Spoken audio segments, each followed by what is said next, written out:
조성우 집사님의 헌금 찬양은 일상생활 속에서 만나는 개인의 신앙 고백이라면 지금 찬양은 참 하나님의 영광을 맛보는 참 영광스러운 찬양이었습니다.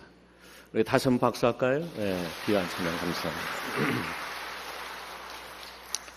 복음을 아는 자의 영광과 고통이라는 제목으로 말씀을 전하겠습니다.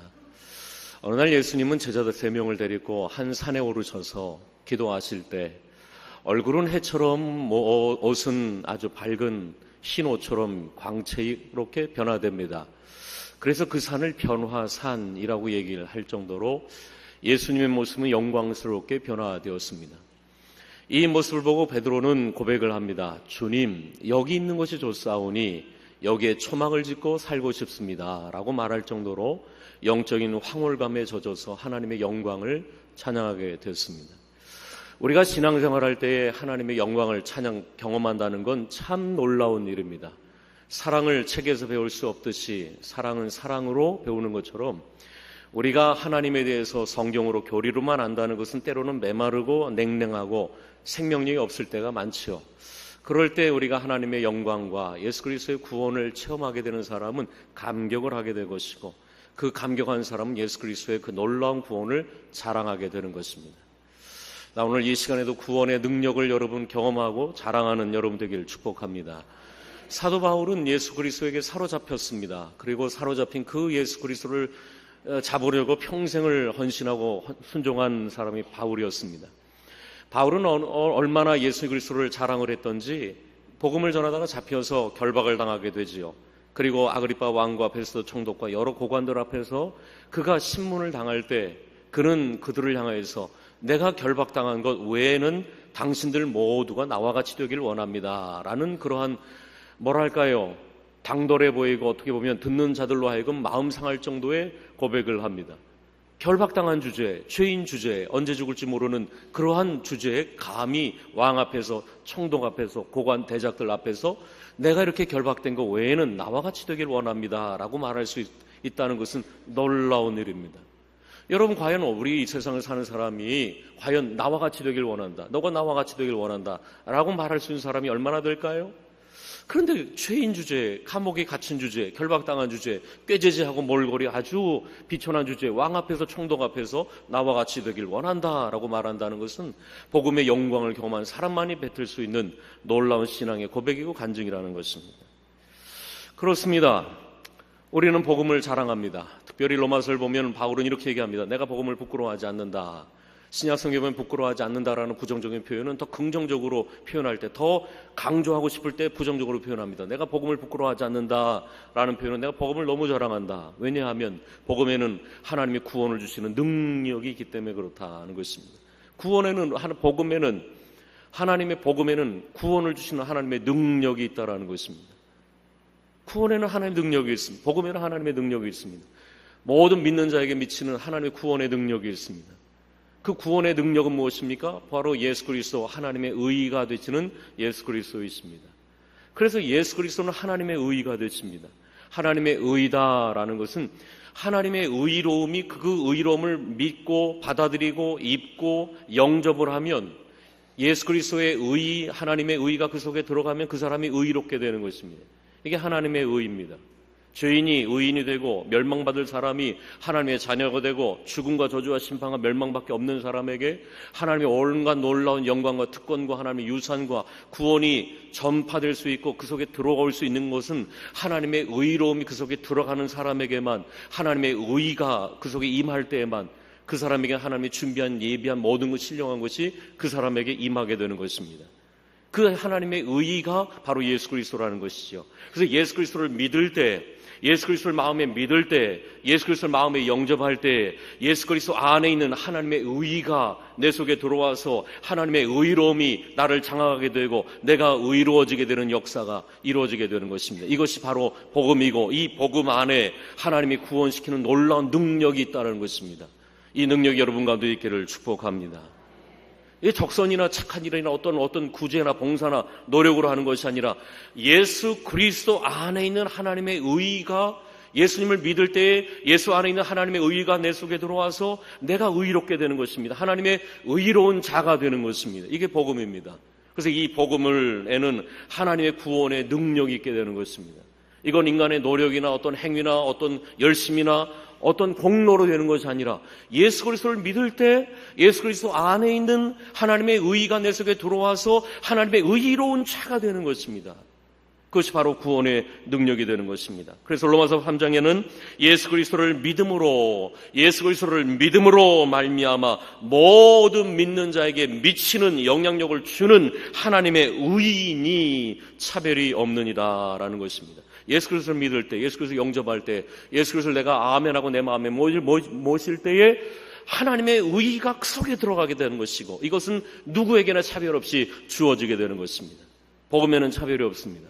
악인에게도, 심지어 죄인에게도, 강도에게도, 십자가 달린 강도에게도, 그 누구에게도, 세리, 창녀에게도 복음의 능력, 예수 그리스도를 믿음으로 말미암아 하나님의 의의가 그 속에 들어가서 죄인이 의인이 되고 창녀까지도, 강도까지도, 살인자까지도 의롭게 되는 차별이 없는 역사가 일어나게 되는 것입니다.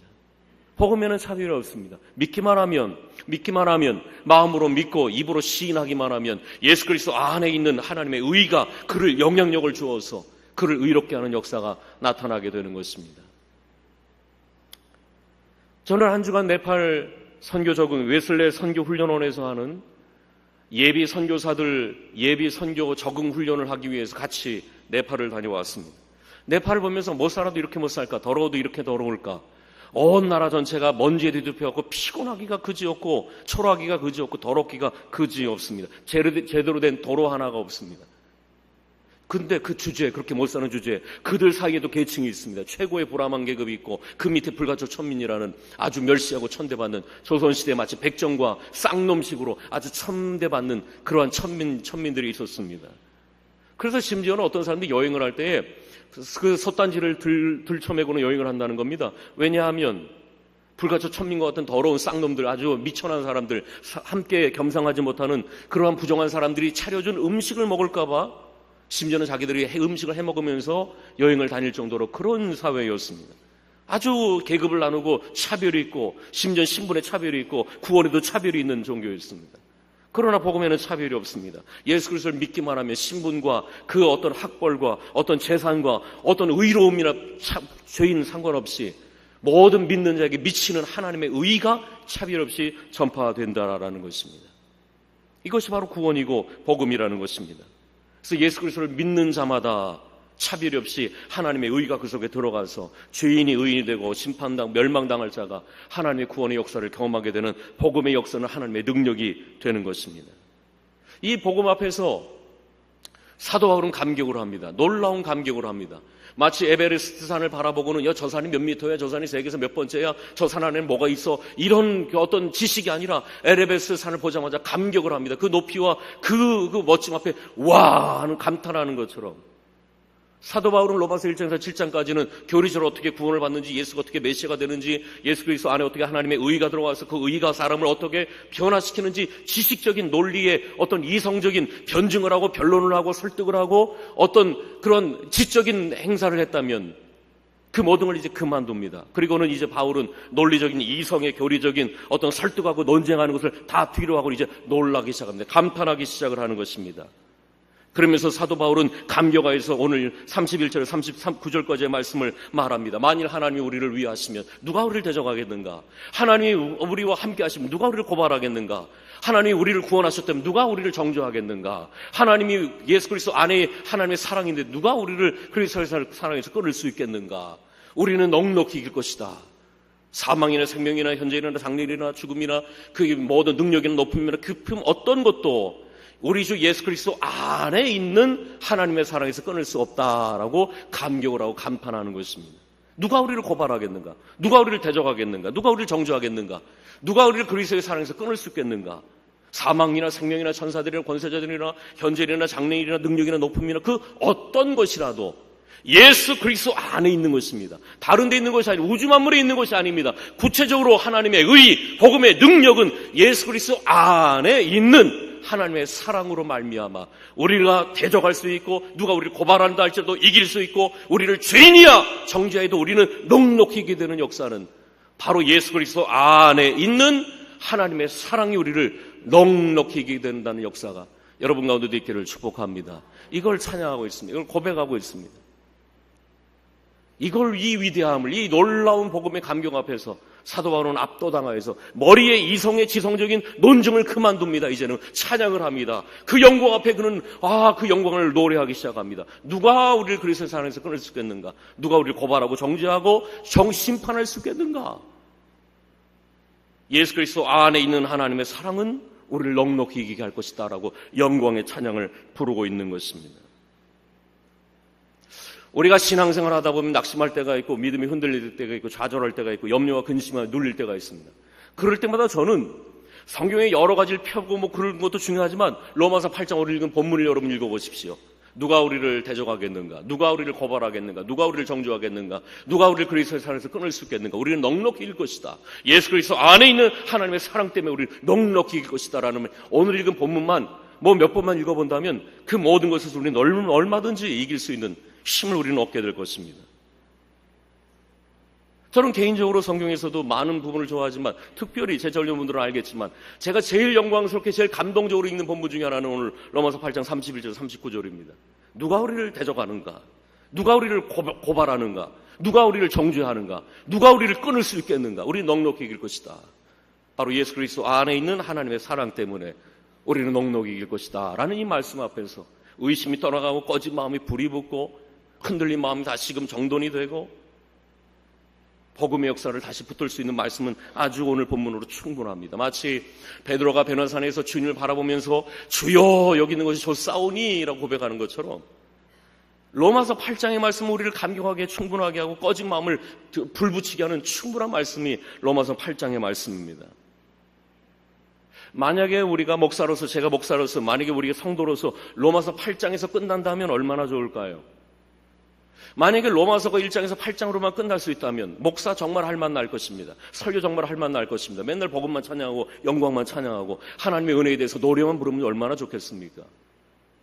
그런데 문제는 로마서 8장에서 내려가야 된다는 것입니다. 변화산에서 여기 있는 것이 좋사오니 주님 찬양하겠습니다라는 그 베드로와 제자들을 향해서 내려가라 라고 말한 것처럼 로마서 8장에서 누가 우리를 고발하리요, 누가 우리를 대적하리요, 누가 우리를 정죄하리요, 우리는 그리스도의 사랑에서 끊을 수 없습니다라는 이 영광의 고백만 할 수 있다면 얼마나 좋을까요? 정말 황홀할 것입니다. 그러나 우리는 여기에 머무를 수 없다라는 것이 우리의 문제예요. 영광의 찬양만 부를 수 없다라는 게 우리의 문제입니다. 나는 기뻐요, 정말 기뻐요, 할렐루야, 구원받았네. 이 찬양만 부르는 사람은 아직 복음을 반밖에 모르는 사람입니다.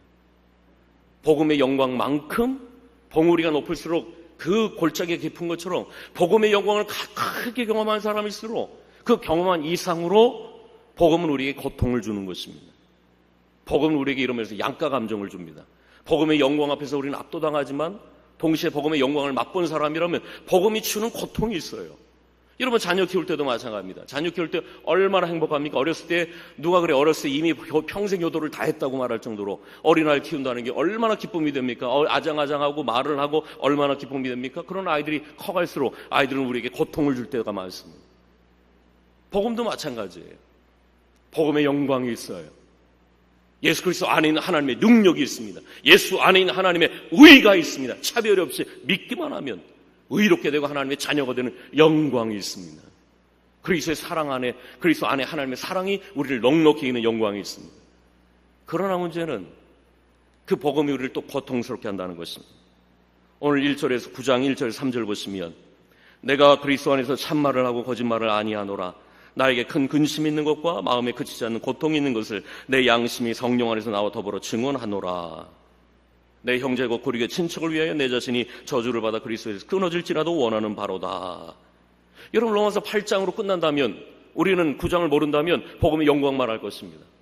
근데 오늘 9장 1절에서는 근심이 있다는 거예요. 큰 근심이 있다는 것입니다. 그냥 고통이 아니라 그치지 않는 고통이 있다라는 것입니다. 그러면서 내가 참말을 하고 거짓말을 하지 않는다라고 말해요. 만약 그럴 것입니다. 오늘 뉘앙스를 본다면 로마서 8장에서 9장으로 이어지는 게 너무 매끄럽지 않습니다. 8장에서는 영광을 찬양하던 사람이 갑자기 근심과 고통이라니 이게 무슨 말인가? 이 사람이 조울증인가? 기뻤다 슬펐다 하는 조울증인가? 이 사람 거짓말하는 거 아니야? 라고 반론을 얘기할 그런 사람을 향하여서 내가 지금 거짓말하는 것이 참말하는 것이다. 내 마음에 그치지 않는 고통이 있고 아주 큰 근심이 있다라는 것입니다. 그것은 바로 내 형제, 고륙, 친척들이 구원을 받지 못해서, 예수 그리스도를 알지 못해서, 예수 그리스도 안에 있는 하나님의 의를 알지 못해서, 하나님의 의 대신 예수는 안 믿고 자기의 의, 자기의 노력, 자기의 착함만 붙드는 내 백성들을 보면서 그치지 않는 고통이 있고 마음에 큰 근심이 있다라는 것입니다. 이게 복음을 아는 자의 고통입니다. 정말 복음을 아는 자는 이 고통이 있습니다. 나는 그래 구원받았다. 나는 구원받아서 더 이상 나를 대적할 자가 없다. 나를 고발할 자가 없다. 나를 정죄할 자가 없다. 나를 그리스도의 산에서 끊을 자가 없다. 나는 넉넉히 이길 것이다. 심지어 사망까지도, 심지어 천사들까지도 우리는 넉넉히 이길 것이다. 예수 그리스도 안에 있는 하나님의 사랑, 하나님의 의 때문에 우리는 넉넉히 이길 것이다 라는 고백을 하지만 동시에 그러면 그럼 안 믿는 자는 어떻게 되나? 그런 고발당하게 될 것입니다. 정죄 당하게 될 것입니다.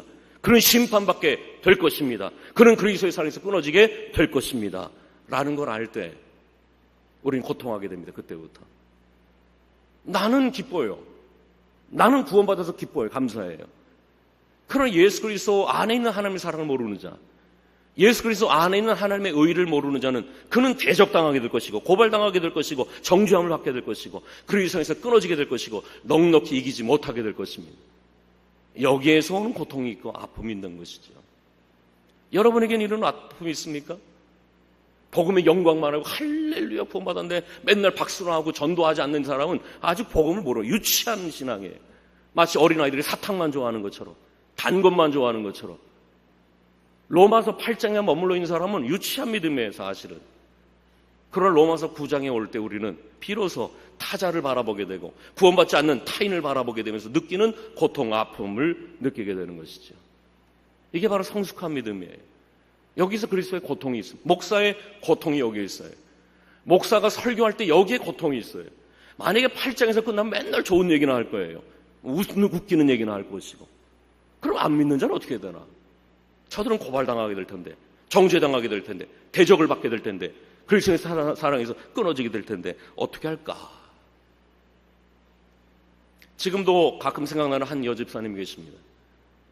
제자훈련 할 때 이분이 사실은 그전까지는 그냥 교회를 왔다리 갔다리만 끝난 분이었어요. 근데 어느 날 제자훈련 받고는 복음을 알게 되고는 얼굴이 정말 원래 이쁜데 더 얼마나 이뻐지는지 정말 아주 이뻤습니다.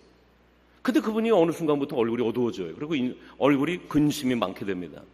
이유는 복음을 알 때는 너무나 황홀해서 좋았는데 그 다음에 복음을 알지 못하는 내 부모가 어떻게 될 것인가에 대한 마음이 이르자마자 얼굴이 너무나 침울해지고 근심과 걱정이 많았습니다.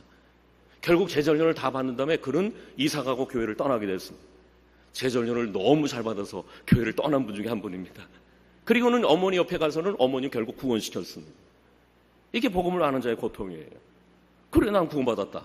그래, 난 누가 우리를 대적하겠는가? 누가 우리를 고발하겠는가? 누가 우리를 정죄하겠는가? 누가 우리를 그리스도의 사랑을 끊을 수 있겠는가? 넉넉히 이길 것이다. 사망까지 넉넉히 이긴다. 예수 그리스도 안에 있는 하나님의 사랑 때문에 우리는 넉넉히 이길 것이다. 그럼 안 믿는 자는 그는 대적을 당하게 될 것이고 고발 당하게 될 것이고 정죄 받게 될 것이고 그리스도의 사랑에서 끊어지게 될 것이고 영원히 하나님과 멀어지게 될 것이고 지옥은 다른 게 아닙니다. 하나님 없는 게 지옥이에요. 거기에 그래서 당하는 아픔이 있다는 것이죠. 난 오늘 성령께서 여러분에게 복음의 영광뿐만 아니라 복음이 주는 고통까지도 여러분 가운데 주어지기를 축복합니다. 그거 없으면 유치한 신앙이에요. 어린아이 신앙. 단 것만 좋아하는 아주 유치한 어린아이 신앙이죠. 부자와 나사로의 비유를 보면 그렇습니다. 어떤 사람들은 이 부자의 나사로의 본질과 핵심을 봐야 되지 않습니까? 어떤 사람들은 부자가 지옥에 간 게 구제하지 않아서 그렇다, 남에게 뭐 사랑을 주지 않아서 그런 이상한 변두리의 해석을 하는데 핵심 본질은 뭡니까? 부자가 지옥에 있는데 그를 더 지옥스럽게 만든 게 뭐죠? 먹을 게 없어서요? 이 마실 물이 없어서 그를 더 지옥스럽게 만들었나요? 아닙니다. 지옥에 있는 부자를 더 지옥스럽게 만든 것은 이 땅이 전부인 줄 알고 뭘 먹을까 뭘 마실까 뭘 입을까 이외에는 아무것도 모르는 말 그대로 동물처럼 그저 먹고 마시다가 죽는 거 이외에는 죽은 다음 천국과 지옥에 있는 걸 아무것도 모르고 살아가는 저들이 앞으로 지옥에 올 거를 생각하는 그것이 그를 고통스럽게 했지요. 그리고는 오히려 사람들이 나사로를 통해 전도시켜달라고 그를 부활시켜서 내 형제에게 가서 전도 좀 해달라고 한 고통이 바로 그에게 있었던 것입니다. 이게 바울의 고통이에요. 이게 저의 고통입니다. 로마서 8장에만 머무를 수 있다면 얼마나 좋을까? 영광만 찬양하고 영광 할렐루야, 영광 할렐루야 이것만 찬양할 수 있으면 얼마나 좋을까? 올해 또 두드림 축제 한다며요. 또 그것이 여러분의 인상 쓰게 만드는 분이 있을 거예요. 마음을 불편하게 하는 분들이 있을 거예요. 저도 그래요. 로마서 8장으로 끝난 다음에 뭐가 그게 필요하겠어요? 이미 다 구원받을 자 정해졌다. 이 끝! 그리고 이제 너희들은 찬양만 불러라 그러면 얼마나 좋겠어요. 그치지 않는 근심이 있어요. 마음에 그치는 고통이 있습니다. 내 혈육과 친척들은 어떻게 되라? 예수님 안 믿는 자들은 어떻게 될 것인가? 마치 자녀를 키울 때 부모들이 망할 짓만 골라서 하는 자녀를 볼 때 당하는 고통이라고 할까? 예수 그리스도 안에 있는 하나님의 의의는 기쓰고 믿지 않으면서 자기의 의의만 붙들고 사는 이들을 보면서 당하는 고통이 있다는 것이죠. 이 고통 있는 자는 성숙한 사람들이에요. 우리 베델교회가 이런 믿음에 대한 영적인 고통이 있기를 축복합니다. 저는 이번 네팔 선교를 갔다 오면서 우리를 인도하는 선교사가 이런 얘기를 하더라고요. 네팔 사람들은 가짜 신을 진짜처럼 믿고 있는 것 같고 우리 한국 사람들은 진짜 살아계신 하나님을 가짜처럼 믿는 것 같다. 이걸 몇 번을 얘기를 하는데 참 마음이 참 와닿았어요. 가짜 신을 진짜처럼 믿는 사람들이 있고 어제나 오늘이나 영원히 동일하신 하나님에 대해서 예수 그리스도에 대해서는 가짜처럼 믿는 이들이 한국에 많다라는 얘기가 아직도 제 귀에 왕왕거립니다. 네팔 사람들은 오체투지를 해요. 내가 어떻게 의롭게 되나 이걸 위해서 오체투지 몸을 더 땅바닥에 던져갖고 내가 어떻게 그냥 구원받나 그리고는 뭔가 좀 해야지 자기의 의의를 붙드는 마음으로 자기 몸을 던져요. 땅바닥에 오체투지죠. 연골 다 나가고 뭐 이마 다 나갑니다. 그러면서 구원을 위해서 그 자기 열심을 낸단 말이죠. 얼마나 대단한 구원을 향한 그 자기 의의를 붙드는 열심이 있는지.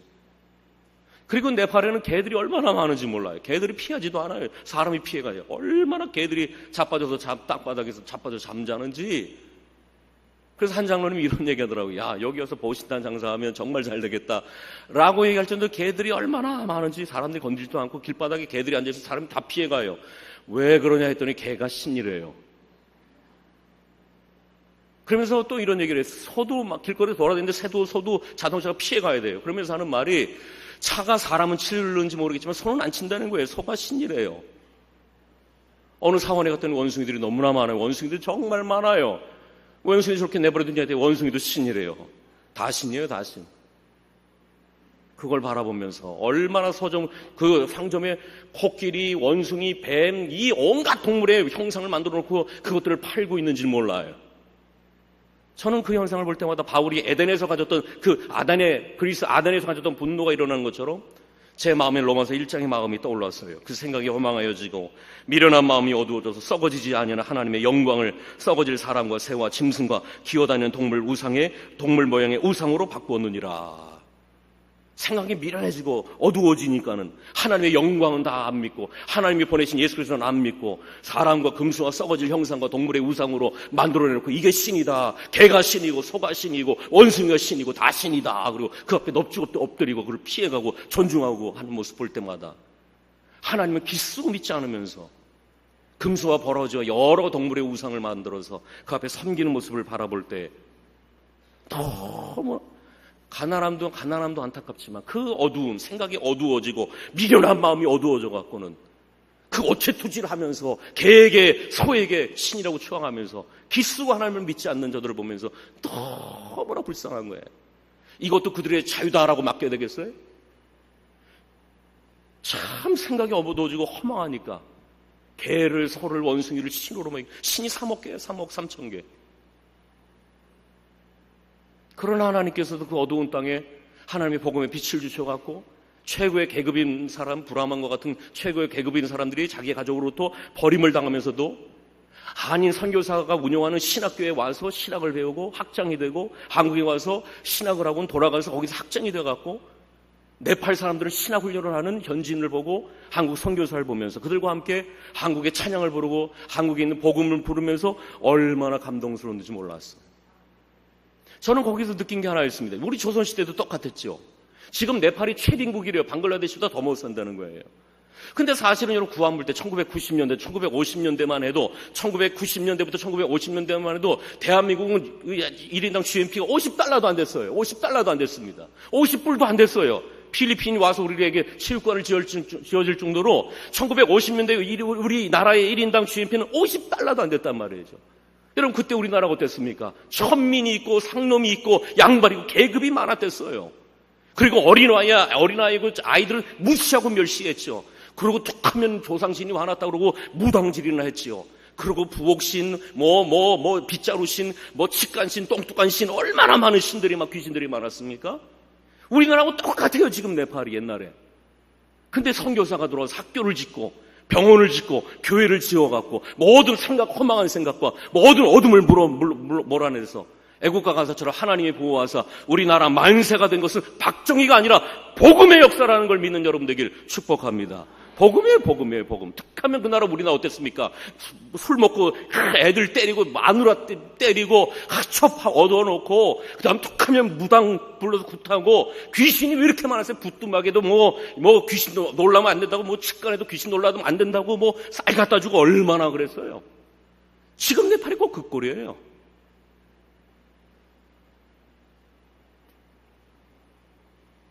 참 오늘 우리가 이렇게 된 것은 하나님의 은혜예요, 복음의 은혜예요, 성령의 은혜예요.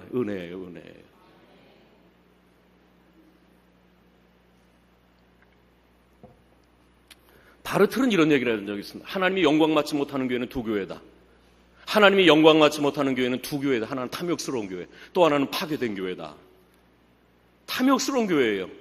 은과 금은 내게 없거니와 내게 있는 나사렛 예수 그리스도의 이름으로 내게 주노니 일어나 걸어라 라고 하는 복음의 능력은 없고 은과 금만 있는 거예요. 이게 지금 한국교회와 한국의 목사들과 지금 대한민국의 교회와 유럽의 교회가 딱 이래요. 은과 금은 내게 없거니와 나사렛 예수의 이름으로 일어나 걸어라 라고 하는 복음의 능력이 다 없이 탐욕만 있는. 지금 우리는 어떻습니까? 예수 이름이 우리에게 줄 이름이 있나요? 저들에게 예수 이름을 줄 예수 이름이 우리에게 있습니까? 소가 신이고 원숭이가 신이고 개가 신이고 온갖 동물이 신이고 뱀이 신이고 우글우글한 그들에게 예수의 이름을 전할 수 있는, 지금부터 1950년대만 해도 다 무당이었잖아요. 무당. 붓하고 무당하고 삼신할머니하고 장승에게 귀신에게 부뚜맥신에게 똥뚝한 신에게 다 그 우리나라였단 말이죠. 그들에게 우리 조상들이 예수의 이름으로, 예수의 능력으로, 예수의 보혈로 미련한 마음을 깨끗하게 하고 빛을 주므로 말미암아.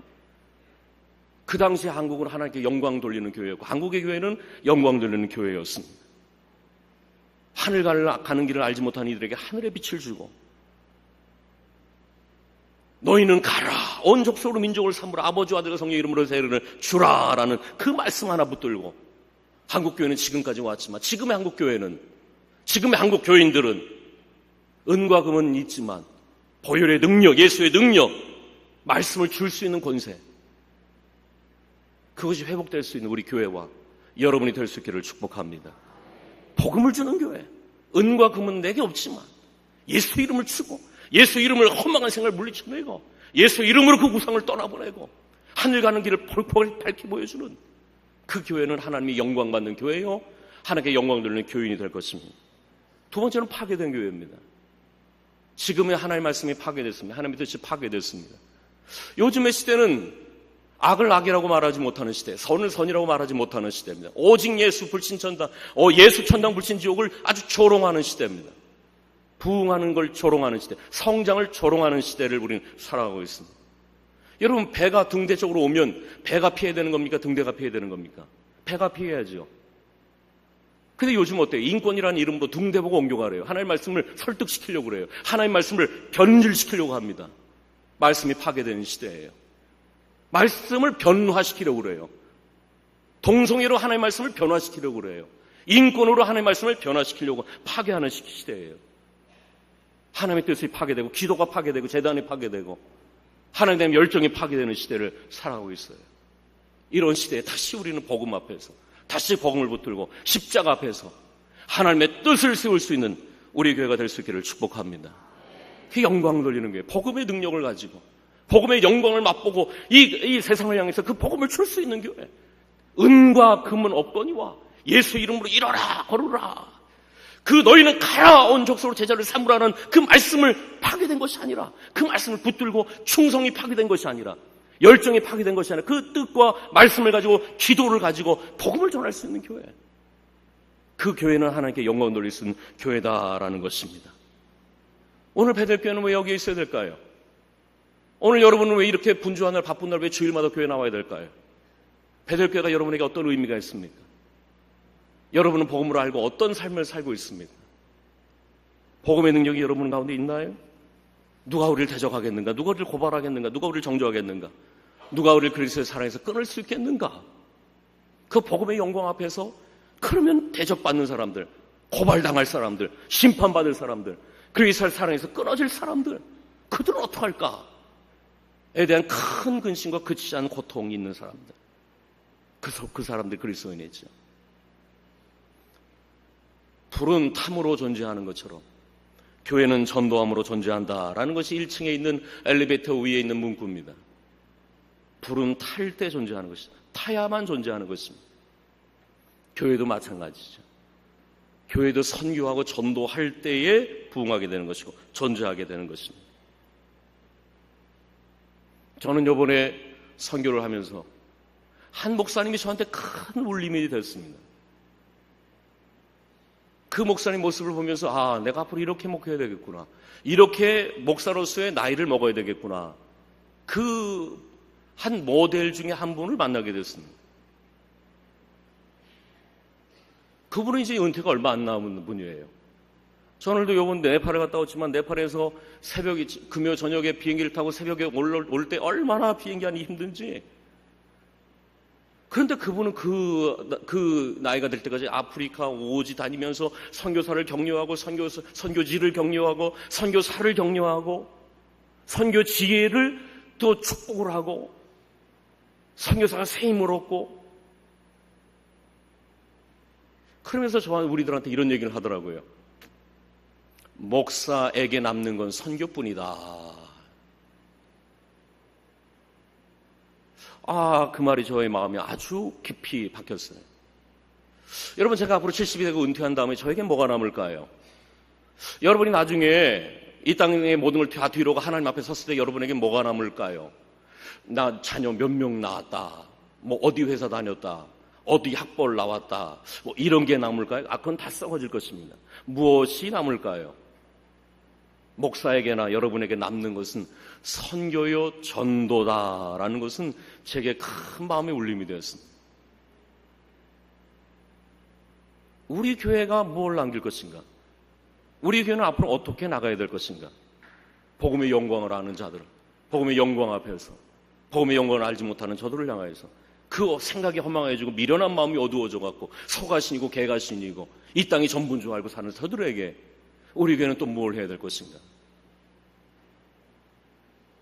사도 바울의 말처럼 나의 달려갈 길과 주 예수께 받은 사명, 하나님의 은혜의 복음 증거하는 일을 마치려 하면은 나의 생명을 조금도 귀한 것을 여기지 않겠노라 라는 이 바울의 고백, 이 바울의 열심, 우리의 열심이 되어야 되지 않을까요? 여러분의 이런 열심이 있나요? 여전히 여러분의 이 복음에 불타오르고 있습니까? 그래서 저는 이 선교회하면서 더 하나님께 기도해서 주여, 우리 교회가 전 열방을 향하여, 전 세계를 향하여 또 이 주변 사회에 복음의 빛을 전할 수 있는, 복음의 영광을 깨닫고 복음의 능력을 가지고 애통하며 나갈 수 있는 교회가 되게 해달라고 정말 기도 많이 했습니다. 오늘 자리에 난 여러분이 열심히 일하십시오. 열심히 돈 벌어서 열심히 성경 공부하시고 열심히 11조 하세요. 아멘. 한 명도 안 하네요. 아멘 합시다. 아멘. 열심히 돈 버세요. 열심히. 사업하는 분들이 있으니까 축복합니다. 아주 축복을 합니다. 축복을 해요. 축복을 합니다. 진짜 11조하고 선교금을 정말 영광스럽게 해서 이번에 같이 갔다 어떤 목사님 교회는 아프리카에서 장학금만 400명을 준다는 거예요. 그 교회에서. 이거 뭔가 우리 교회는 참 영광스러운 복음의 영광을 알고 복음의 영광 속에서 그 복음의 영광을 알지 못하고 개와 소를 신처럼 여기고 미련한 마음이 어두워져가고 이 땅이 전부줄만 알고 사는 저들에게 너희는 가라. 온 족속으로 제자를 삼으라. 저들이 구원만 받을 수 있다면, 내 큰 근심과 고치지 않는 고통이 있다, 내 이웃들이, 내 혈족들이, 내 친족들이 구원만 받을 수 있다면 내 생명이 주님에서 끊어져도 좋다라고 말할 정도의 이 바울의 열심. 우리 교회가 이렇게 복음에 불타올라서 하나님께 영광 돌릴 수 있는 저와 여러분이 될 수 있기를 축복합니다. 기도합시다.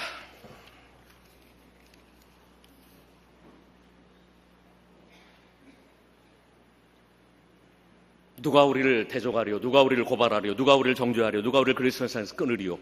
우리는 넉넉히 이길 것이다 라는 이 복음의 영광 앞에서 우리는 감동하고 황홀합니다. 그럼 안 믿는 자는 고발당하게 될 것이고, 대적당하게 될 것이고, 정죄받게 될 것이고, 그리스도의 산에서 끊어지게 될 것이고, 저들에게 영원한 심판과 저주와 멸망밖에 없다라는 이 참혹한 현실 앞에서 어떡하나 저 사람들은, 이 땅이 전부인 줄로 마음을 알고 사는 저들은 어떡하나 도대체 라는 이 고통 앞에서 우리에겐 큰 근심이 있고 고치지 않는 고통이 있고, 너는 가라, 복음을 전하라, 너희 주변을 열방까지 나가서 복음을 전하라는 이 주님의 말씀이 파괴된 시대 속에서, 탐욕만 드글드글한 시대 속에서 다시 한번 은과 금은 없지만 복음 들고 하나님의 뜻을 세워나갈 수 있는 우리 베델교회와 한국의 온 교회들과 목사들과 온 성도들이 될 수 있도록 은혜 내려 주시옵소서. 이 모든 말씀 예수님의 이름으로 기도하옵나이다. 아멘. 찬양합시다. 해가 치빈 날이 찬양합시다.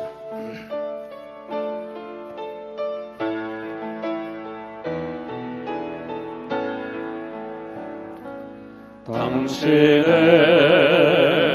그 섬김이 전국에서 해같이 빛나리. 당신의 그 겸손이 전국에서 해같이 빛나리. 당신의 그 믿음이 전국에서 해같이 빛나리. 당신의 그 충성이 전국에서 해같이 빛나리. 주님이 기억하시면 좋겠나니. 예수님 사랑으로 가득한 모습,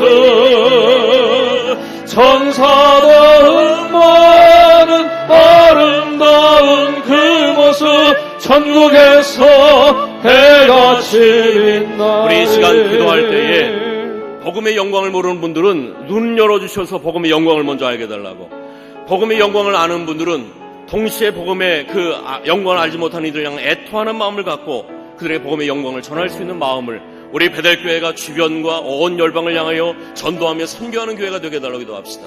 1029 도드림 축제를 위해서, 그리고 리모델링을 위해서 우리 주여 3차하고 통성기도 합니다. 주여 주여 주여 사랑의 아버지 하나님 감사합니다. 오늘 주의 시간에 오늘도 도와주시고 오늘도 말씀 듣고 기도하게 해주시니 감사합니다. 누가 우리를 대적할까, 누가 우리를 고발하고 누가 우리를 정죄하며 누가 우리를 끌으리요. 이 복음의 영광 앞에서 우리는 그 영광을 끌며 방울하며 감사하며 하나님의 은혜에 대해서 감사할 수 있는 전국에서 해같이 빛나리.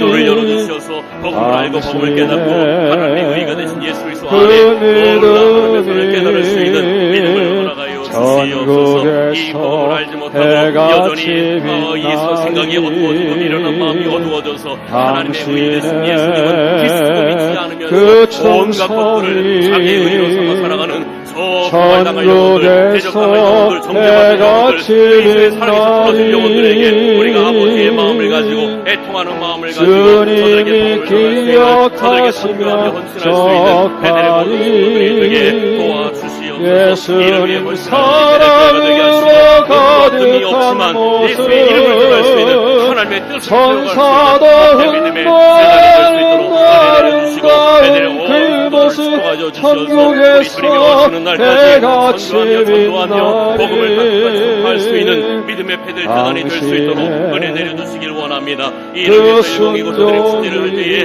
많은 성도들이 아버지 동참하여서 아직도 예수 그리스도를 알지 못하며 저주하는 영혼들에게 복음의 영광을 선포할 수 있도록 은혜 내려주시기를 원합니다. 주여 우리가 믿음의 가운데를 위하여서 우리가 리본들이 공부를 하고 있는 가운데 있사오니 주여 우리에게 사원하고 원수하는 마음을 주시고 주님의 이름을 위하여 자기의 물질을 원수하는 드림으로 이 리본들이 통하여 믿음의 지경이 넓어지게 하시며 복음의 지경이 넓어지게 하시고 놀라움의 역사가 일어날 수 있는 일들이 될 수 있도록 은혜 내려주시옵소서.